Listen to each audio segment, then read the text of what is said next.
Hey folks, DJ Stan here, coming to you from the beautiful and historic Laramont Manor.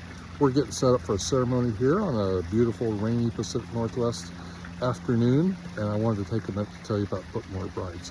I connected with Nick and Kate earlier in the year, and they have been so helpful for me and them and their team. My website is so much better than it was, and my Instagram and Facebook game are on the mend. But one of the things I wanted to talk about today is follow-ups. So I was falling under a typical trap of not sending enough follow-ups. I would give up too soon. People would contact me, I'd send them information, I'd never hear back. Follow up, I'd give up.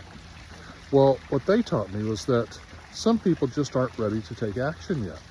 And so to continue the follow-up train, and they'll eventually either tell you yes or no, instead of just fading away. Well, this has actually worked for me. I've stepped up my follow-up game. They've got some great templates for that. And I've gotten some bookings on follow-ups that I probably would have given up on in the past. But one in particular stands out. This couple had apparently met me at a function about 10 months beforehand. And I sent them, they requested information. I sent them information. Nothing, follow-up, nothing. Kept following up.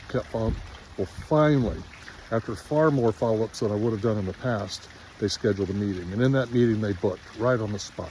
And one of the things they told me really stood out. They said, I was always their guy. From the day they met me, they knew they were going to hire me.